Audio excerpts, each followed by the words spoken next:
দর্শক, শুরুতেই আপনাদেরকে একটা অদ্ভুত ভিডিও দেখিয়ে তারপরে শুরু করব। অদ্ভুত বলার কারণ কি সেটাও আমি পরে বলবো। করতে হবে, নকল করা যাবে না। কি বলছে?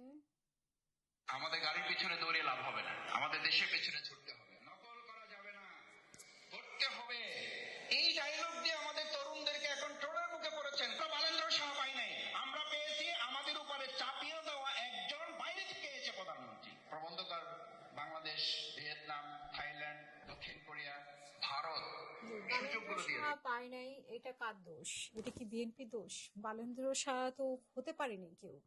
এই যে আন্দোলন করেছে অনেকেই, তারা কোথায় গেল? তারা গোল্লায় চলে গেল এবং তাদেরকে আশ্রয় দিল কে? সেই জামাতে আশ্রয় দিল। এখন উনি বলছেন যে ওনাদের গাড়ির পেছনে চলার মানে গাড়ির পেছনে দৌড়ানোর সময় নয়, দেশ নিয়ে দৌড়াতে হবে। তো দেশ নিয়ে, আপনি যদি দেশ নিয়ে দৌড়ান, বিরোধী দলকেই বলবো, আপনারা যদি দেশ নিয়ে দৌড়ান তাহলে কোন নেতা, কোন মানে কোন দলের কোন নেতা গাড়ির পেছনে দৌড়ালো না সামনে দৌড়ালো, সেটা তো আপনাদের নজরে আসার কথা না। আপনাদের তো গঠনমূলক সমালোচনা করার কথা, যেটা দিয়ে দেশের উন্নয়ন হবে এবং সরকারের চোখে আঙ্গুল দিয়ে দেখিয়ে দেওয়ার কথা যে আসলে কোনটা ভালো কোনটা খারাপ করছে। আমার উনি বললেন যে শিক্ষামন্ত্রী বলেছেন যে নকল করা চলবে না, পড়তে হবে। এটা কি খারাপ কিছু বলেছেন? এটার সমালোচনা কি? ওইটার সমালোচনা তো বট বাহিনী করছে এবং বট বাহিনীকে দিয়ে ওনারা সমালোচনা করিয়ে এক ধরনের প্রোপাগান্ডা তৈরি করেন এবং এক ধরনের ন্যারেটিভ তৈরি করেন এবং এটা নিয়ে আবার ওনারা সমালোচনা করেন যে এটা সোশ্যাল মিডিয়া আলোচনা হয়েছে। কিন্তু সোশ্যাল মিডিয়া কে আলোচনা করেছে? সোশ্যাল মিডিয়া জুড়ে ওনারাই আলোচনা করার সুযোগ করেছে এবং ওনাদের পেইড এজেন্ট।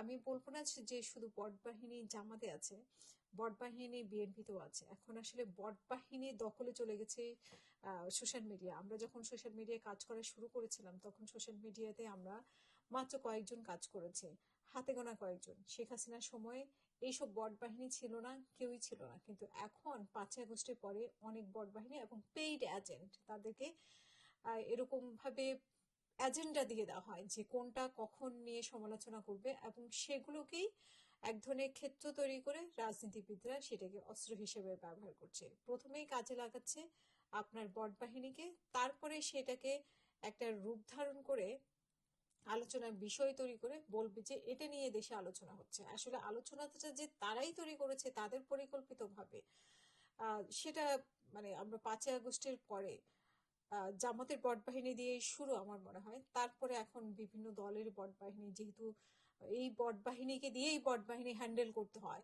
তাহলে অন্য দলেরও কেন বট বাহিনী থাকবে না?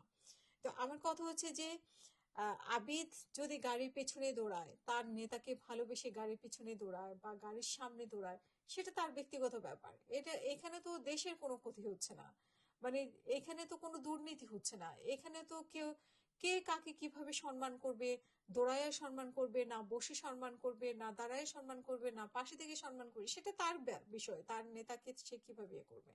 আর একজন নেতা কি করলো না করলো সেটা নিয়ে এরকম বক্তব্য দেওয়া এবং একজন মন্ত্রী পড়তে বলেছেন সেটা নিয়ে মন্তব্য করা, এটাই কি আসলে বিরোধী দলের কাজ? নাকি আমাদের বিরোধী দলের কোনো কাজ নেই? নাকি তারা খুঁজে পাচ্ছে না যে সরকারের সমালোচনা? নাকি সরকার একেবারেই 3 মাসে একেবারে পারফেক্ট ভাবে দেশ চালাচ্ছে দেখে তারা কোনো কিছুই খুঁজে পাচ্ছে না বলে এইসব খুঁটিনাটি বিষয়, কে দৌড়ালো কে হাঁটলো কে বসলো, মানে বিএনপি তো অনেক বড় একটা দল, সেই দলের কে কি করলো না করলো সেটা নিয়ে ওনারা আলোচনা করবেন, বক্তব্য দিবেন, ঝাঁঝালো বক্তব্য, এবং একটা প্রোপাগান্ডা তৈরি করে সেটা নিয়ে আবার বক্তব্য রাখবেন।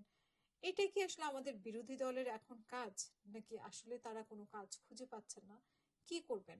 এটা নিয়ে তো বক্তব্য তো রাখতে হবে, মাঠ তো গরম করতে হবে এবং যেই ওনারা যে প্রোগ্রামে যাচ্ছেন সেই প্রোগ্রাম গরম করার জন্য কথা বলা তো দরকার। সেই কথা বলার জন্য কি আর কথা বলবেন? এইগুলোই খুঁটিনাটি বলা। কারণ এখন পর্যন্ত সরকারের কোনো দোষ খুঁজে পাচ্ছেন না। আমার মনে হয় যে আপনারাও দোষ খুঁজেন, আমরাও খুঁজি।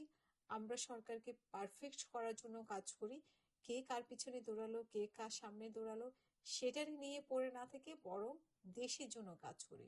সেটাই হবে বিরোধী দলের কাছে আমাদের প্রত্যাশা।